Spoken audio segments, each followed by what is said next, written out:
Good day. Thank you for standing by. Welcome to Rivian's fourth quarter and full year 2024 earnings conference call. Please note that today's conference is being recorded. I will now hand the conference over to your speaker host, Tim Bay, Vice President of Investor Relations. Please go ahead. Good afternoon, and thank you for joining us for Rivian's fourth quarter and full year 2024 earnings call. Today, I'm joined by RJ Scaringe, our CEO and founder, Claire McDonough, our Chief Financial Officer, and Javier Varela, our Chief Operations Officer. Before we begin, matters discussed on this call, including comments and responses to questions, reflect management's views as of today. We will also be making statements related to our business, operations, and financial performance that may be considered forward-looking statements under federal securities laws. Such statements involve risks and uncertainties that could cause actual results to differ materially. These risks and uncertainties are described in our SEC filings in today's shareholder letter. During this call, we will discuss both GAAP and non-GAAP financial measures. A reconciliation of GAAP to non-GAAP financial measures is provided in our shareholder letter. Just before the call, we published our shareholder letter, which includes an overview of our progress over the recent months. I encourage you to read it for additional details around some of the items we'll cover on today's call. Beginning with the fourth quarter of 2024, there was a change in the composition of our reportable segments, and we now analyze the results of the business through the Automotive segment and the Software and Services segment.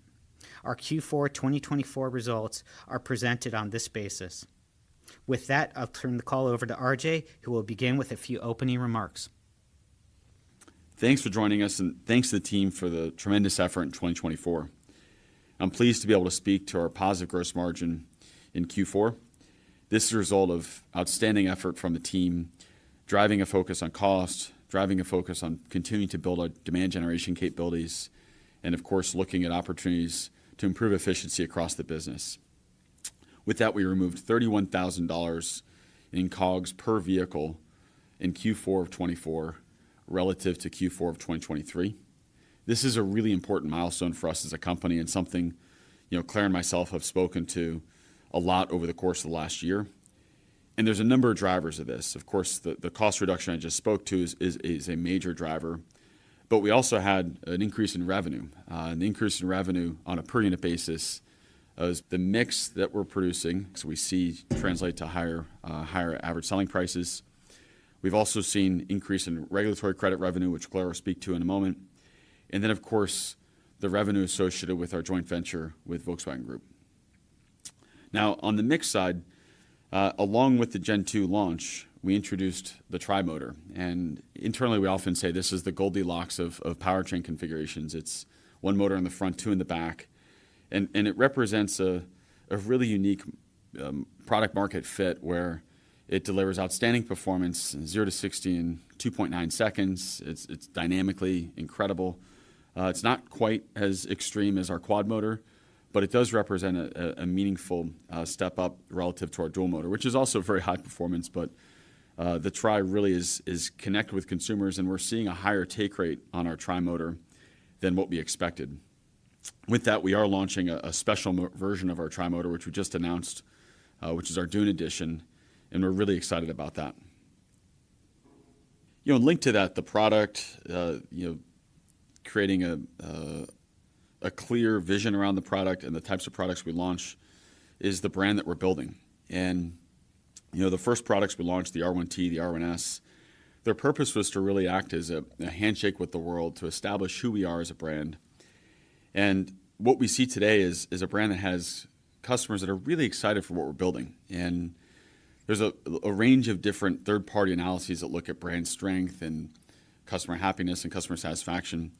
For the second year in a row, we've come out as the highest rated brand in terms of customer satisfaction and likelihood of repurchase on one of the leading customer satisfaction and brand surveys that's done every year. And there's lots of reasons our customers love our products, but one of the most important to us is safety. And it's something we put at the very core of the vehicle development process. We make decisions around trade-offs for content, for structure, for even the design of the vehicle to make sure that these are the safest vehicles in their respective segments. And Speaking to that, the Insurance Institute for Highway Safety tests our vehicles, and their highest safety rating, which is Top Safety Pick Plus, has been awarded to both our SUV, the R1S, and to our truck. And in the case of the R1T, we're the only electric pickup to achieve this Top Safety Pick Plus rating. And in the case of the R1S, we're the only large SUV across both internal combustion and electric to achieve this rating. And so we're really pleased with that result, and we see it manifest in how consumers are starting to see our brand as, of course, we're exciting. Of course, we have a lot of fun embedded in the products, but these are also incredibly safe products. Now, the work that we've done on R1 in terms of continuing to progress our technology stack, that's our software architecture, our topology of computers and ECUs across the vehicle, the sensor set that's in the vehicle, the associated compute platform that's used for our self-driving features. That's continued to progress with R1, of course, with the launch of Gen 2, but it's really laid the foundation for us in what we're launching with R2, and also served as a big part of the foundation for what we established with Volkswagen with our joint venture. Now, with regards to R2, we couldn't be more excited about this program. It's, in terms of the product and the attributes and the features that go into it, it's really the result of so many learnings that have happened with R1, where we've simplified the product from a design point of view. We've been able to optimize around cost in a way that we weren't able to on R1, and we're able to deliver a feature set that really speaks to our brand and to our values in terms of product attributes. That's just remarkable. And we're on track for launching this vehicle in the first half of 2026. The development work associated with that is well underway. Of course, lots of parts are being tooled, lots of equipment's being built. We're in the process of building the expansion in Normal. It's well in excess of 1 million square foot expansion, where you have the foundations are in, the walls are going up.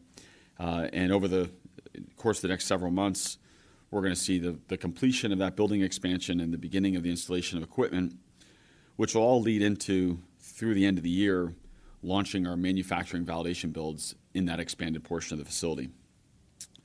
Now, of course, the things we see in terms of development of our product and the build-out of the expansion to our plant, those are very visible to someone driving by Normal or to see our test vehicles out on the road. But we've also sourced 95% of the bill of materials, and the bill of materials in R2 is expected to be roughly half of what we have in R1. And the other non-bill of material COGS targets are significantly less than what we have in R1, actually significantly less than half of what we have in our R1. And so the overall cost structure that we're planning for in R2 is a night and day improvement relative to what we launched with and what we have today on our R1. Now, with all that said, one of the things that has all of us very excited is just the response to the R2 product. We have inbound, many inbound requests on a daily basis asking us if we can accelerate it or if customers can take delivery sooner. And we love that. We love the anticipation of the product and what's to launch. Now, I want to talk a little bit about our technology, and I'll focus first on autonomy. And with the Gen 2 platform on R1, we used that as really a reset to how we've approached our autonomy platform, what we call the Rivian Autonomy Platform. And that's 55 megapixels of cameras around the vehicle. We have 4 corner radars and a front imaging radar, so for a total of 5 radars. Those feed into a much higher compute platform, about 10x the compute levels of what we had in Gen 1. And that architecture is designed fully contemplating the ability to use AI to help train our self-driving capabilities. And we're using an end-to-end approach where the Rivian-owned camera feeds and perception stack feed into our vehicle. We're able to identify unique events, train our model, our self-driving foundation model offline, and use a distilled version of that on the onboard vehicle in the inference platform to really drive. You'll see a growing set of features. And the headroom that we have for the feature set on our R1 vehicles, and because of that with our R2 vehicles as well, is phenomenal. So we're very bullish on that, and I've talked a bit about this in the past already, but we have a hands-off highway feature that we're going to be launching here very soon, within the next several weeks. We have an eyes-off feature that we're going to be launching for highway functionality in 2026.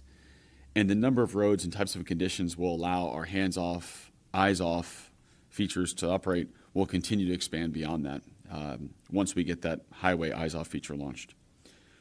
Now, beyond autonomy, we're also making progress on the mechanical aspects of our vehicle, the mechanical aspects of our technology. With R2, we're using large, high-pressure die castings to eliminate a lot of parts. If you were to compare the R2 body structure with that of R1, we've taken out approximately 65 parts. We've reduced the number of joints in the body by about 1,500. And we're doing that through part consolidation and part elimination.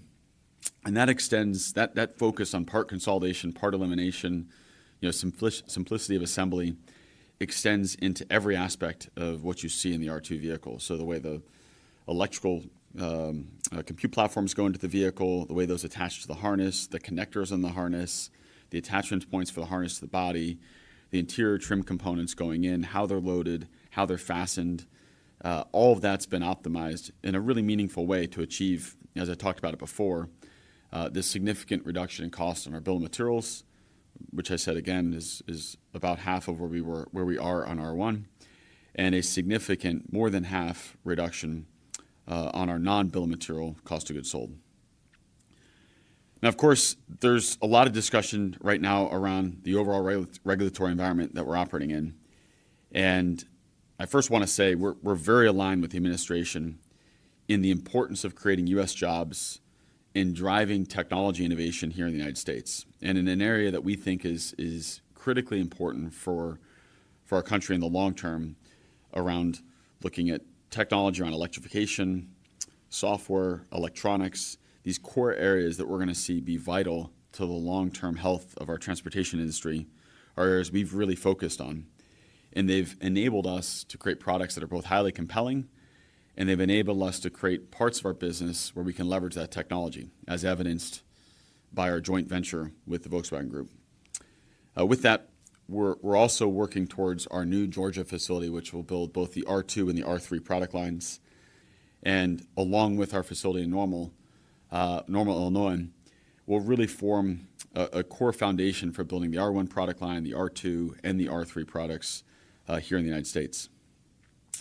With all that, I'd like to thank our employees, our customers, our partners and suppliers, our communities, and of course our shareholders for the support and the excitement for what we're building. We internal to Rivian couldn't be more excited about what's to come with R2. It is a focal point for us as a business, and it represents so many learnings that we've had across the R1 product line and our commercial van product line that are being fed into the launch and the development of that product. With this, I'll pass the call to Claire. Thanks, RJ. I want to thank our team for a tremendous quarter. At the start of 2024, we communicated our goal of reaching positive gross profit for the fourth quarter as a result of the improvements we were targeting in our material, conversion, and depreciation cost per vehicle, as well as an increase in the sale of regulatory credits and software and services revenue. We're pleased to be able to walk you through how this important milestone was executed.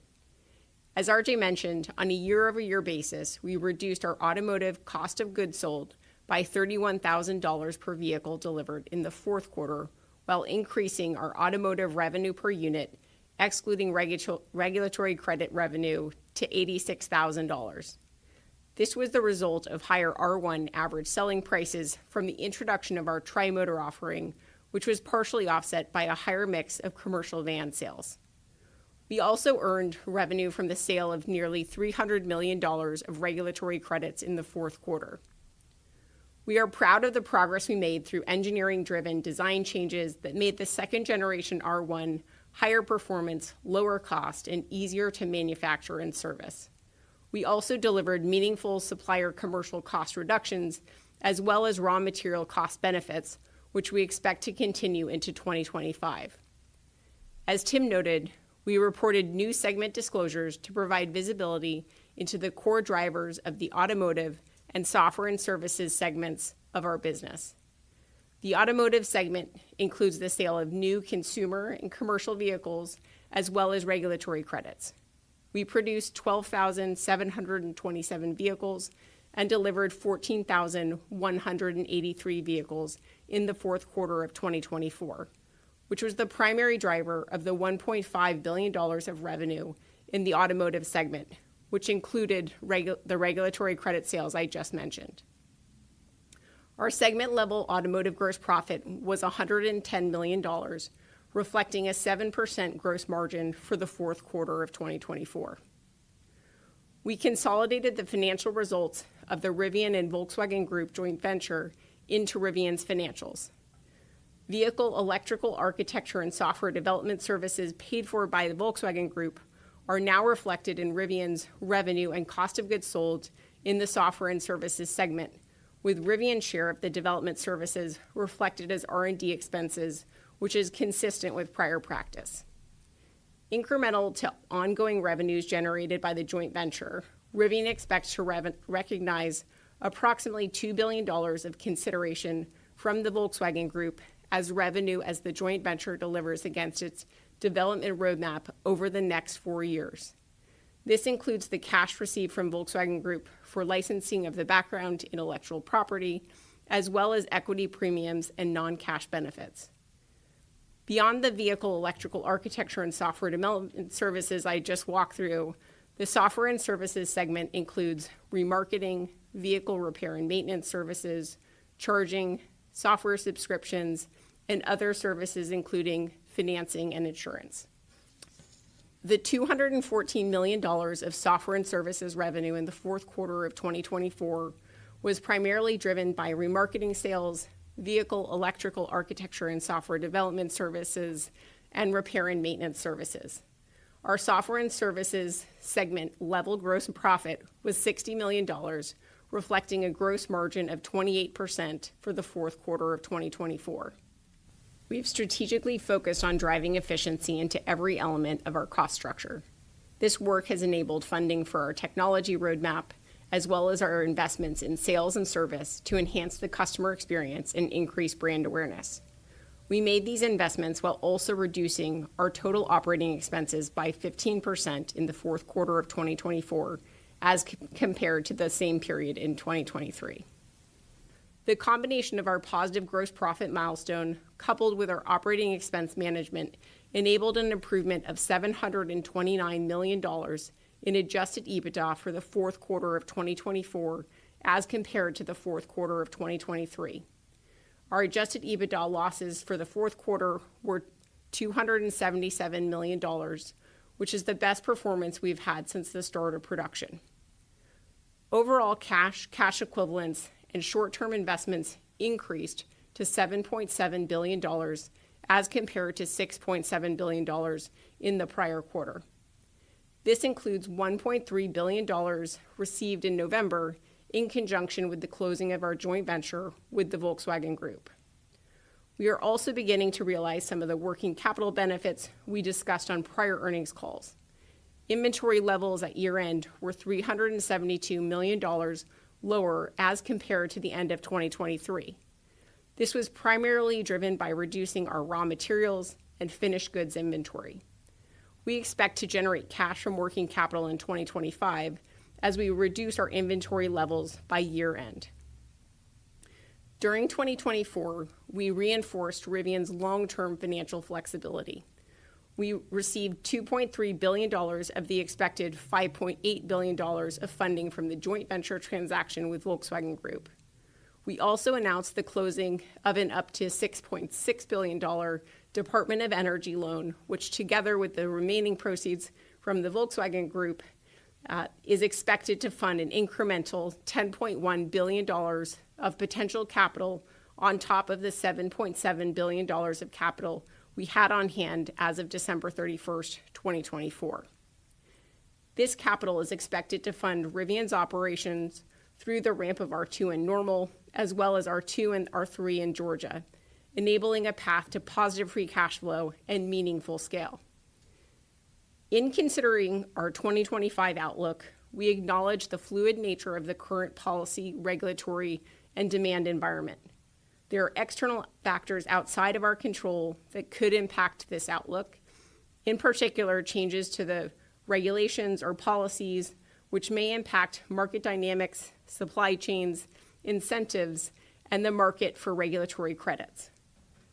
Our guidance represents management's current view on potential adjustments to incentives, regulations, and tariff structures. Importantly, it's early in the year, and some of these factors could change. As mentioned on previous earnings calls, we expect to shut down both the consumer and commercial manufacturing lines in our Normal plant for approximately 1 month in the second half of 2025 to prepare for the launch of R2 in Normal in the first half of 2026. We expect to deliver between 46,000 and 51,000 vehicles in 2025. As a reminder, due to a supply shortage of a component in our Enduro motor system, we produced and delivered more tri-motor R1s and commercial vans in the fourth quarter of 2024 as compared to our initial expectations. These incremental commercial vehicles delivered in the fourth quarter are expected to result in lower commercial deliveries in 2025 and higher finished goods inventory in the first quarter of 2025. In addition, we expect to deliver fewer consumer vehicles in the first quarter as compared to the prior quarter. These lower anticipated volumes are due to seasonality, coupled with a challenging demand environment, partially driven by the impact of the fires in Los Angeles, which has historically been one of our largest markets. Due to these dynamics, we anticipate deliveries to be approximately 8,000 vehicles in Q1. We also expect production levels to be approximately 14,000 vehicles in Q1 as we focus on building inventory to help mitigate the impacts of our planned shutdown in the second half of the year, as well as enable higher commercial deliveries in the second quarter. We expect to achieve modest gross profit for the full year of 2025, supported by strong profits from our software and services segment. This positive gross profit is expected to lead to a significant improvement in our adjusted EBITDA, which we expect to be between $1.7 and $1.9 billion of loss for 2025. We expect capital expenditures to range from $1.6 to $1.7 billion in 2025, largely driven by spending related to our manufacturing facility expansion in Normal and supplier tooling for R2, as well as our continued growth in our go-to-market infrastructure, including service centers, experiential spaces, and the Rivian Adventure Network. As a result of the start of construction on our manufacturing facility in Georgia, we expect to have a year-over-year increase in capital expenditures from 2025 to 2026. Looking forward to 2026, we're excited to launch R2 in the first half of the year. This is the first line of production for our new midsize platform, and as a result, we intend to gradually ramp the R2 line and operate on a single shift of production for the majority of operations in 2026. We want to thank our team for delivering a great quarter. We remain steadfast in our belief that R2 will be truly transformative for our growth and profitability. I'd like to turn the call back over to the operator to open the line for Q&A. For today's Q&A session, we will be utilizing the raise hand feature. If you would like to ask a question, click on the raise hand button at the bottom of the screen. Once prompted, please unmute yourself and begin with your question. We ask that you please limit to one question and one follow-up. We will now pause a moment to assemble the queue. Thank you. Our first question will come from the line of Dan Levy with Barclays. Your line is now open. Please feel free to unmute and ask your question. Hi, good evening. Thank you for taking the questions. First, I wanted to start with a question on your assumptions for policy. You said you're embedding here your best guess on what the policy shift is. Could you just outline what exactly you are assuming on tariffs, credits, et cetera? Sure, Dan. As I mentioned in my prepared remarks, our outlook reflects our current view on potential adjustments, and that includes things like incentives, regulations, tariff structures. And I'm not going to get into any details or specifics on each unique driver. However, as we look at the impact in aggregate, our guidance does reflect hundreds of millions of dollars of impact to Rivian's EBITDA, inclusive of potential demand impacts. And again, as I said, this is based off of management's current outlook and current view, but we recognize that this is a very fluid environment. But we felt it was important to provide guidance that reflected our current assessment of the policy outlook. Okay, thank you. Second question is on COGS trajectory, and really two parts here. One is maybe you could just outline what trajectory of R1 COGS we should expect over the course of the year. Can we expect by the end of the year COGS per unit to be roughly equal to ASP per unit? And how much of this should be an indication that you have the line of sight to achieve the BOM that you need and the COGS that you need on R2, which I think, RJ, you mentioned you're at 95% sourcing. So any color on the COGS trajectory and how this gives you line of sight on R2, please. Thank you. Thanks, Dan. We've spent a lot of time talking about just the history of our cost of goods sold on R1. And of course, when we launched production, we had the challenges associated with being a first-time manufacturer and really carrying a burden of a premium we were paying with a number of our suppliers. And when we brought in Gen 2, we resourced more than half of the bill of materials on the vehicle. And along with that, you're now seeing the benefits of it. We took a substantial amount of cost out of our bill of materials. We also, in resourcing, roughly half of the bill of materials, or just over half of the bill of materials, we were able to implement new designs that allowed for both better efficiency in production of those parts going into the vehicle, but importantly, how the vehicle itself comes together. And with all that progress we've made on R1, we've of course identified a number of opportunities across the vehicle and across the supply chain for further improvement. And we're seeing all those learnings really be captured in what's gone on with R2. And in the case of R2, I spoke to it already, but the bill of materials in R2 we're projecting that to be about half of what R1 is today on a like-for-like basis, or on a, if you will, apples to apples basis on a vehicle. And then on the non-bill of material cost of goods sold, more than 50% reduction. And so a huge amount of effort has gone into continuing to drive the progress in terms of how we think about engineering and design of the vehicle, as well as the sourcing. And one of the things we're so excited about with R2 is it's not just a lower price product. They'll open up a much more mass market for us, but the cost structure to achieve that much lower price is very robust. And with that, I'd like to invite Javier just to speak to some of the elements of this. And of course, he and I and the rest of the leadership team have been driving this cost focus across every aspect of the business, but in particular, a heavy focus on our supply chain and on our operations. Yeah, indeed. With Generation 2 of R1, we have taken a big step in cost reduction, and we continue working in all the cost elements, be it with our suppliers, collaborating in analyzing flows and complete supply chains, and internally in our plant. We are tackling all the elements of the non-BOM cost, the line balancing, automation and robotics, operator efficiency. We are working on the logistics, compacting and compressing the supply chains, reducing the inventory levels, and then the space that we are using, implementing pull systems, reducing downtime and maintenance cost, logistic and supply chain optimization, as I said, even at the level of packaging, where we are optimizing our packaging and reducing the cubics we are transporting to get the material from suppliers to our plants. So those are elements of the improvements, but I would say that the most important one, and I'm more proud of, is people. I mean, it's how we have engaged all of our people in the plant and in cross-functional in the other functions to reduce cost and gain a higher efficiency.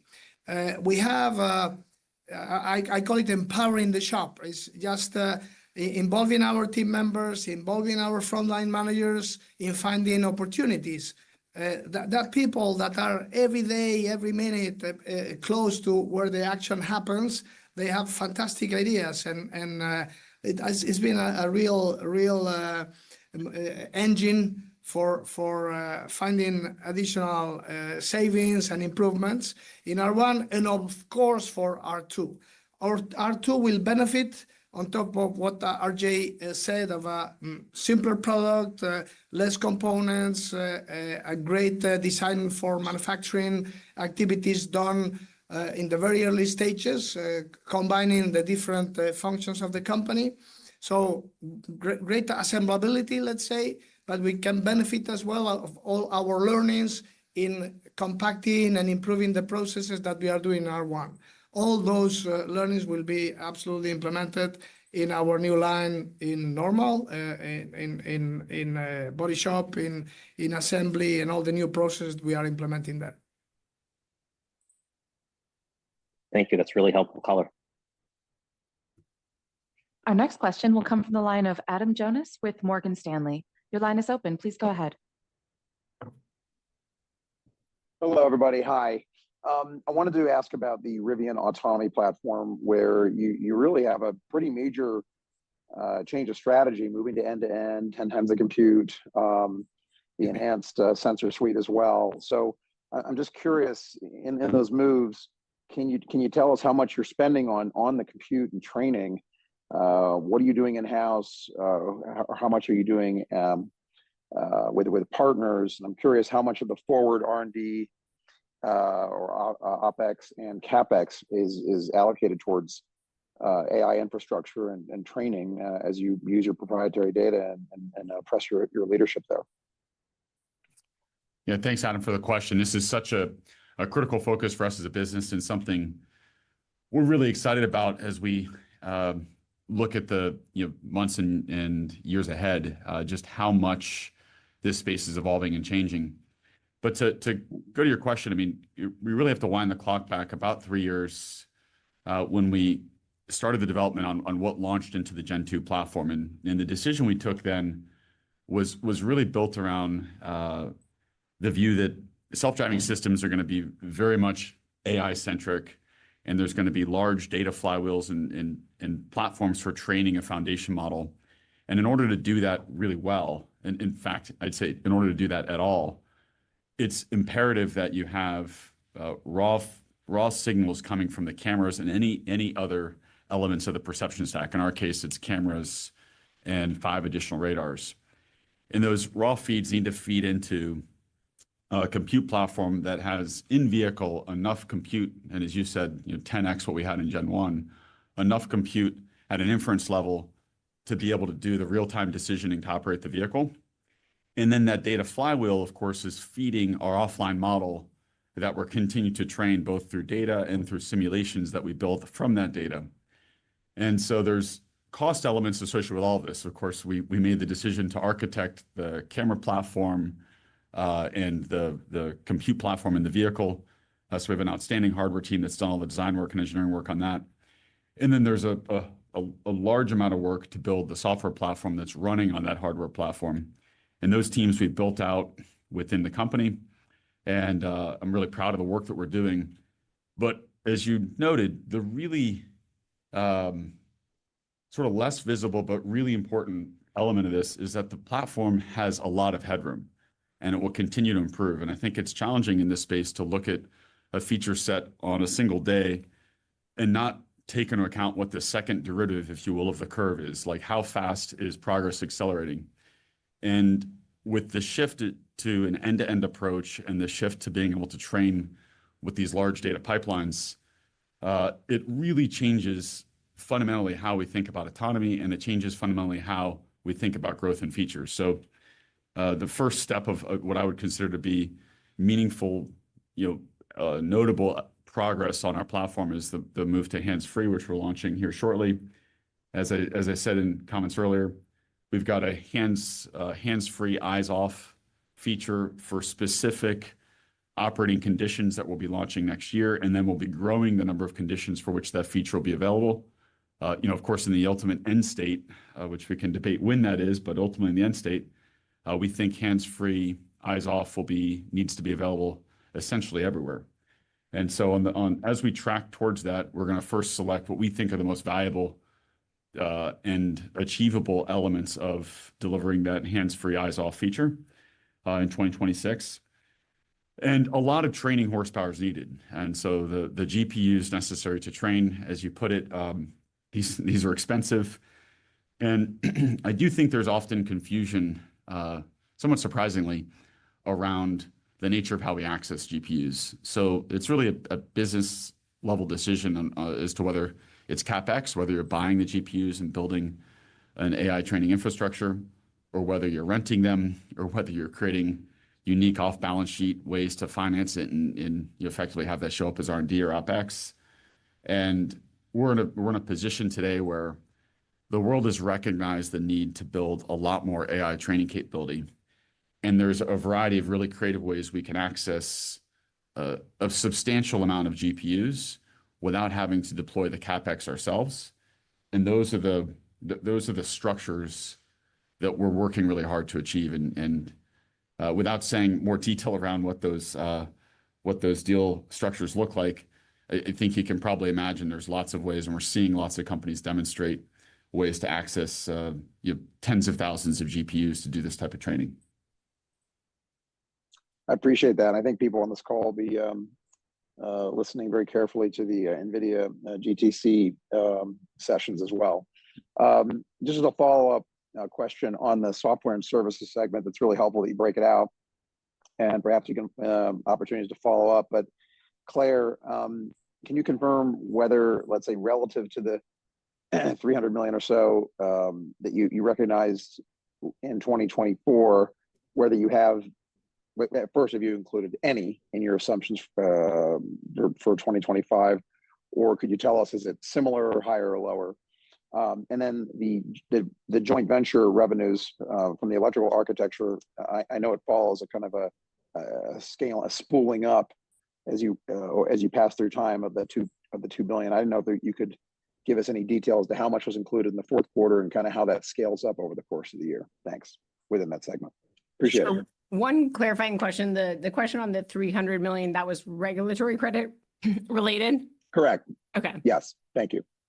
So on the regulatory credit outlook, we do still expect that we'll have roughly about 300 million of reg credits, which is embedded within our outlook for 2025 as a whole. And as I mentioned, there's outcomes in which that value could be higher. There are certainly policy impacts that could be slightly lower, but wanted to just provide that guardrail as you think about what's embedded within the outlook, which is relatively flat outlook from a regulatory credit standpoint year over year. As we look at the JV related revenues, we had 214 million of software and services revenue. That was relative to roughly 100 million of baseline revenue in the prior quarter. The majority of the growth was from the introduction of the joint venture, and the JV was really only online for about half of the quarter as well, as you think about contextualizing the relative size. We're not going to get into specific numbers there on the JV, but wanted to just provide that relative view as we think about the growth from roughly 100 million to 200 million. Although we did have underlying growth in our non-JV related software and services over that same time frame as well, driven by significant growth in our remarketing efforts, especially centered around used Rivian vehicles.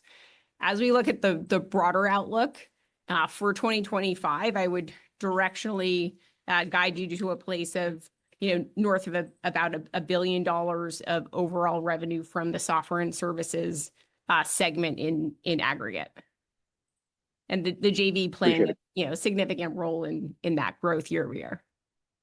Yeah. Thanks, Claire. Thanks, RJ. Thanks, Adam.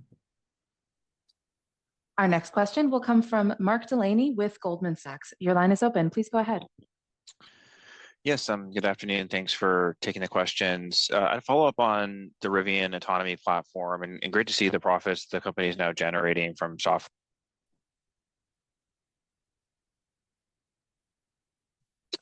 Can you hear me? Now we can. Mark, please go ahead. Yes. Okay. Yeah. Oh, okay. Thanks so much for taking the question. I had a follow-up tied to the autonomy platform, and really nice to see the software and services profits coming through and learn more about all Rivian's doing with AI to further improve the features going forward. I did want to double click on the economics of that. It's been a pretty topical item within the financial community, and wanting to get your latest views around to what extent you think Rivian can charge for these products going forward. And we've seen in China, some of the hands-free products are being sold on vehicles at pretty low prices. And what's your view about your ability to monetize this? And especially as you get to level 3 and hopefully get people time back, do you think that can become a meaningful business driver for Rivian? Yeah, thanks, Mark. This is a question we internally spend a lot of time on as well. And I think we need to separate the short to medium term from the very long term. And in the short to medium term, where we believe there's going to be relative advantages that we'll have to others, there'll be more of an opportunity to price that into the level 3 features. We actually think of it more as a hands-free, eyes-off feature, given the SAE designations of level 2, level 3 become so confusing and blurry. But on a hands-free, eyes-off feature, we do see an opportunity for that to be a priced feature. But over time, it's going to depend a lot, as you pointed out, on the competitive landscape and what others are charging for those features, and whether it's a feature that you pay for as a check-the-box upgrade, or whether it's embedded into the vehicle pricing. That's really going to remain to be seen. But I think the macro, really important point here is that whether it's in vehicle pricing or whether it's as a paid separate check-the-box feature, we believe that it'll create economic value for us as a business. And that's really why we've invested so heavily and continue to invest so heavily in this area of the business. And it's one of the areas we're most excited about, that's we think as we start to see the progress, that nonlinear progress I talked about in terms of the compounding benefits of a vertically integrated stack, will really start to play out in the market for consumers and then for us as a business. Very, very helpful, RJ. My second question was a follow-up around the $1.96 billion of proceeds from the JV that you'll be recognizing over about 4 years. Can you help us better understand the gross profit implications of that incremental revenue as it flows through? So you can think about that as pure profit as we go through the flow through of that deferred revenue stream over the course of the next 4 years. It is important to note that it's not going to be effectively straight lined over the course of those 4 years. It will be distributed based off of the ongoing development of the joint venture as a whole. So more, back end weighted as we think about the recognition as a whole. Thank you. Our next question will come from George Gianarikas with Canaccord Genuity. Please go ahead.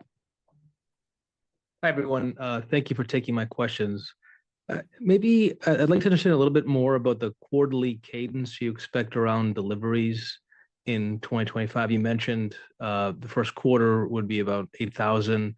Any color as to what exactly you plan to bring down the lines? Is it Q3 or Q4? And how should we expect the year to progress? Thank you.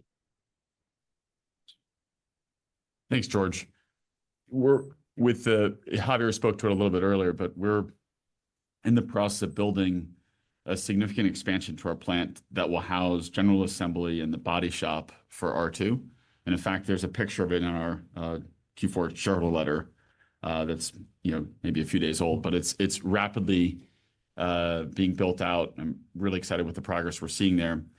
But there's other aspects of the plant in Illinois that we're going to be sharing between R1, R2, and our commercial vans. And the most critical of those is our paint shop. And so we're going to be shutting down the overall plant to integrate the R2 line into the paint shop and to a lesser degree into the stamping operation for the plant. And those are the shared areas, which importantly are really high investment areas as well. So we're able to share and leverage the paint shop and able to share and leverage our stamping operation. And so that 1 month roughly shutdown has been reflected in our numbers and the guidance that we're providing. And as we've done before with the Gen 2 launch, we want to be really clear as early as possible so that doesn't surprise anyone. So we know that that's coming. It's intentional. It's planned. The production volumes you're going to be seeing from us in Q1 and Q2 reflect and contemplate that shutdown so that we have enough sufficient supply or sufficient inventory of vehicles to support the full year. Thank you. And maybe as a follow-up, any comment on the DOE loan and the uncertainty in Washington around those funds potentially being dispersed? Thanks. Thanks, George. We're really looking forward to working with the new administration and Department of Energy on our loan. And we share in the president's desire to bring jobs back to the U.S. Our loan would enable 7,500 new manufacturing jobs, in addition to the more than 10,000 jobs that we as Rivian have created across the enterprise over the course of the last 4 years. And as you just heard from RJ, we're also helping to advance American innovation around the transportation sector, which we believe is strategically important as a global industry as a whole, and maintain that alignment with the administration on this course of action as a whole. And the loan will continue to provide important capital, for us as we look to scale the business and take Rivian from the 215,000 units of capacity and normal to adding an additional 400,000 units of capacity over time. Thanks. Yeah, the other thing to keep in mind, in the context of just U.S. leadership and innovation around transportation and energy systems is the scale of change that we're seeing across the planet as we electrify. So that's as Europe electrifies, as China electrifies, as the rest of the world electrifies. The scale of that requires a mosaic of different companies to be producing highly compelling products and products that give customers choices as they start to think about electrification. And we really believe, and we're very aligned with the administration on this, that the U.S. needs to continue to be a world leader in this regard. And our investment into electronics, into software, into autonomy, and AI, these are really key areas for us as a country to continue to exercise a leadership position in. And it's important that we as a country also have many different companies that are successful in entering in these spaces and are successful and complementary towards one another.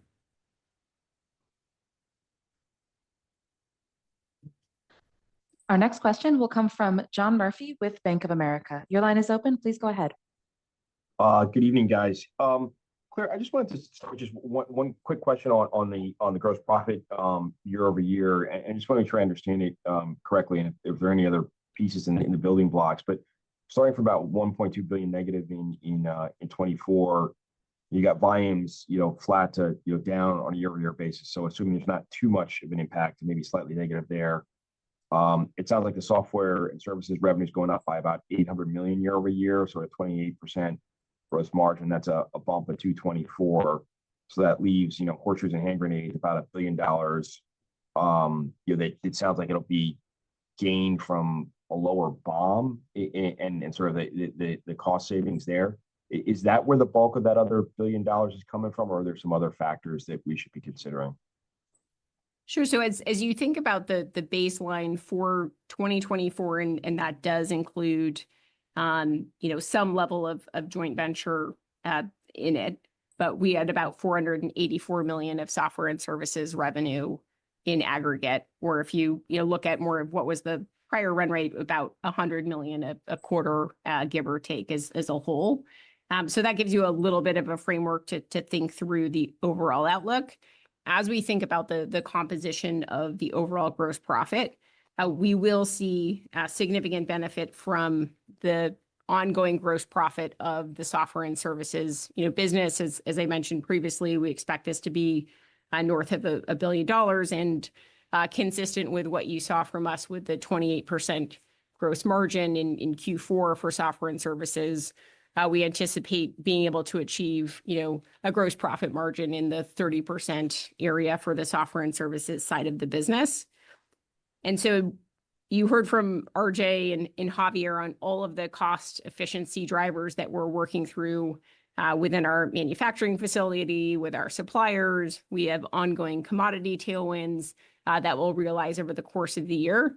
But there are some, offsets to that as we think about some of the potential policy-related impacts or demand impacts that's embedded within our guidance. And then the fact that we will no longer have meaningful LCNRV-related benefits in 2025, given the improvements that we've made in our underlying cost structure, which has dwindled that LCNRV balance as we reach, Q4 of 2024 as a whole. So with all of those puts and takes, we do have a negative automotive gross profit outlook from a GAAP basis, but we do anticipate that we'll be making money if you adjust that for some of the non-cash items, including our depreciation expense or stock-based compensation expense as a whole. And that collectively is what's going to be, driving and enabling the roughly $800 million to $1 billion of improvement in adjusted EBITDA, since we will have some underlying growth of our R&D expense, our SG&A expense, as we continue to invest in our autonomy platform, as we continue to invest in the growth of our service and sales infrastructure as well. So hopefully that gives you a little bit of a flavor of some of those different puts and takes to get us to the modest aggregate gross profit outlook. Okay, that's helpful. And then just a second question. It's tough for us to tell, externally, but we're going to be looking at a year in 25 where volumes are, flat to down. A lot of that seems like it's going to be driven to some degree from capacity constraints and changeovers. But as you think about 26, is there any reason to think that the R1 and the commercial van can't grow volume? Or, I mean, how are you thinking? I know it's a little bit, sort of presumptuous to ask you about 26 already. But I mean, looking at that flat year, I think some skeptics might say, hey, listen, the R1 and the commercial van are at their run rate levels, and any growth is going to come from R2, R3 over time. And these products are where they are. But an optimist would say, hey, listen, as volume ramps up, you might be able to, take, pricing down over time and offer, even, better value to the consumer, that the volumes could go up significantly. I mean, which end of the spectrum do you think is right, or is it kind of down the middle?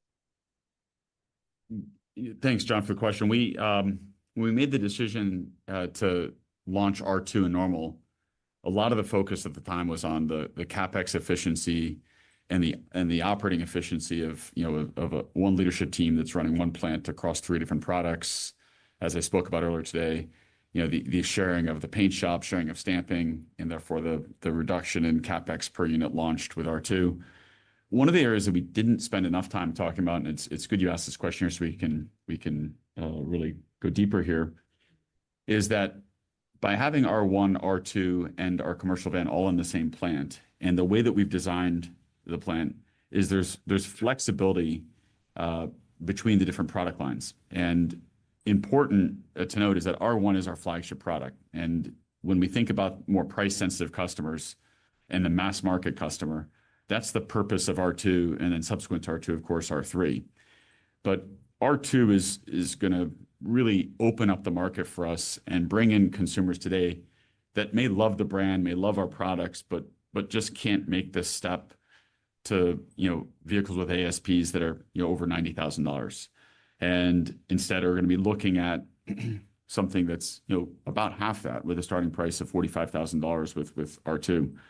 And so that flexibility is really a huge advantage for us as we think about the normal operation, the normal Illinois operation, in that we don't need to be overly precise on exactly what R1 does or R2, and the obvious question of, is there cannibalization risk between R2 and R1? We have a level of resilience around whether it's a R2 sale or an R1 sale, and that's by design. That's how we've architected the plant, and it's also what's built into our plan.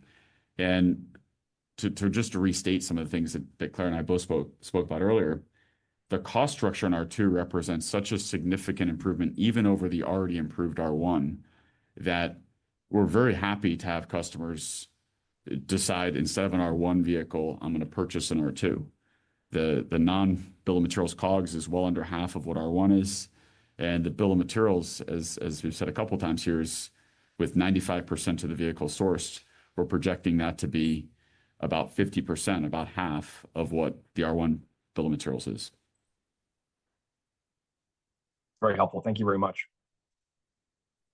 Our next question will come from the line of Shreyas Patil with Wolfe Research. Your line is open. Please go ahead. Hey, thanks so much for taking my question. I appreciate the incremental color you provided on the software and services part of the business. And maybe if we just put aside the VW agreement, I was wondering, RJ, if you can give us a sense of how you're thinking about the revenue opportunity there. Any insights you can provide on the kind of take rates you're seeing on Connect Plus, how you see adoption of the ADAS platform over the next few years, or the services market opportunity. And maybe, Claire, if you can just remind us what the long-term gross margin potential here is. Thanks, Shreyas. We made the decision a long time ago to vertically integrate the electronic stack within the vehicle. So that's all what you might classically call the ECUs in the vehicle. And that allowed us, as we've shown with Gen 2, to really consolidate the number of compute platforms within the vehicle to a much, much smaller number than what you would find in a traditional vehicle. And along with that, we've also vertically integrated the software stack that's running across those drastically reduced number of compute platforms across the vehicle. And what that's done for us is a few things. One is it's been a big contributor to what's helped create a really desirable brand where our customers enjoy knowing that the vehicle is getting better month over month. With every over-the-air update that we do, we're adding new features, we're responding to feedback, we're reflecting shifts in technology topology. So as you think about things like generative AI and how that plays into a user interface or user experience in a vehicle, being able to respond to these changes has been really powerful. But it also, of course, unlocked another business for us, which is what's been launched with the joint venture. And the $5.8 billion joint venture and associated technology licensing that we're seeing really validates the strength of the platform that we've built. And it's in many ways, it's very similar to how we've also approached self-driving, where it takes a tremendous amount of work to build the platform. That's the hardware, so perception stack, the compute stack, and then building all the infrastructure to drive this large training flywheel, this big data flywheel that allows us to get better and better and better and compound those improvements, as I said earlier. And so those features, whether it's Connect Plus in the vehicle, where we can add more features, add connectivity, and then as we talked about earlier, the ability to link self-driving and increasing levels of capability on our self-driving platform to paid features is something that we think is very real in the near to medium term. Over time, we're going to watch and see how the market plays out, whether those features get embedded into the vehicle as part of the overall vehicle price, or whether those are, as I put it before, check the box features. But really important here is that these are technologies that we control, technologies we're developing, and technologies that get measurably better, notably better every single month. And that has created a dynamic where, in the case of the vehicle software, our head of software, Wasim, is well known in the Reddit forums because he's constantly on there engaging with our customers. And that's awesome. It's great to have customers that are anticipating and excited to see their asset, their vehicle, get better month over month. And Shreyas, as we look at the long-term trajectory from a margin standpoint, it's a little bit hard given all of the different puts and takes in terms of the relative mix of line items that compose the software and services business, and some of the more significant unlocks as you think about additional development licensing opportunities for the long term as a whole. So I would more guard you towards some of the near term impacts, which would situate within that 30% margin zip code as we think about the fairly different margin profiles of things like remarketing or vehicle maintenance and repair services relative to some of the higher margin subscription related revenue streams that are also embedded within this segment as a whole. But we do see this as a big opportunity for Rivian over the longer term. And we're excited to now have the opportunity to have this be of a size and scale that we can break it out separately and provide additional visibility into the the go-forward operations of our software and services segment. Okay, great. And maybe just one follow-up. Thinking about the 2027 targets that were provided at the Analyst Day, number one, just wanted to confirm those numbers did not include any benefit from the Volkswagen deal. So in theory, that would be incremental. And then also how to think about, if we do see an IRA repeal, was the benefit of the $7,500 credit embedded in your kind of pricing assumptions around R2? With regards to IRA and R2,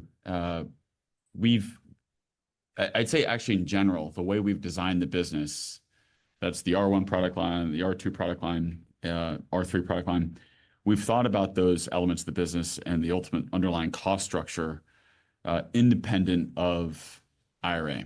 Now, that's not to say that a $7,500 tax credit is a helpful tailwind. It certainly is. But we've architected the business and we've built in a lot of flexibility in terms of vehicle configuration and therefore pricing associated with different models or variants that contemplates both a world with the $7,500 credit and a world without the $7,500 credit. And because this applies equally to all, it doesn't present a relative advantage or disadvantage to any of us, including ourselves. It just means that we needed to be very contemplative of that as we design the vehicle architecture. And then on the 27 target itself, as you rightfully called out, we have a lot of positives as it pertains to the introduction and consolidation associated with the joint venture and profitability associated with that. But we also have some detractors as it pertains to the broader policy outlook as a whole. In aggregate, we still see a path to EBITDA positive in 2027, but that does require the benefits that we'll see from the JV and software and services to deliver to that same target. Okay, great. Thanks. This concludes the Q&A section of the call. I would now like to turn the call back to RJ Scaringe for closing remarks. Thank you, everyone, for joining us today on the call. Hopefully, as you heard, we're really proud of the work the team has done to drive the strong performance you saw in Q4. As I said in my opening comments, the $31,000 in cost reduction per vehicle reflects a large amount of work and efforts by all of our teams across operations, product development, and of course, the rest of the business. But as we're looking forward here, we're ecstatic around the opportunity with R2. We think it's really important to provide to the market and to consumers a choice that's highly compelling at a price point that addresses a large percentage of buyers here in the United States, and for that matter, in Europe as well. But importantly, is addressing those customers with a product that's both priced accordingly, but also has a much lower cost structure. And so we're laser focused as a team on delivering on that cost structure, ensuring a smooth and robust launch, and ensuring that we build out the rest of the business to support the dramatic step up in scale that R2 will bring with it. So that's all of our go-to-market functions, the service infrastructure, the delivery infrastructure, and of course, the systems that enable all of that. And you're seeing us drive efficiency into how we run our business.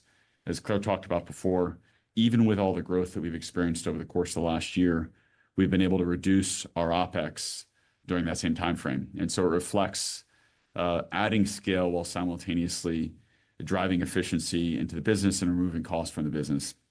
And we're going to continue those efforts through the launch of R2, and we're excited, and I certainly can't wait to see R2s getting into customer hands and seeing them rolling off the line in normal.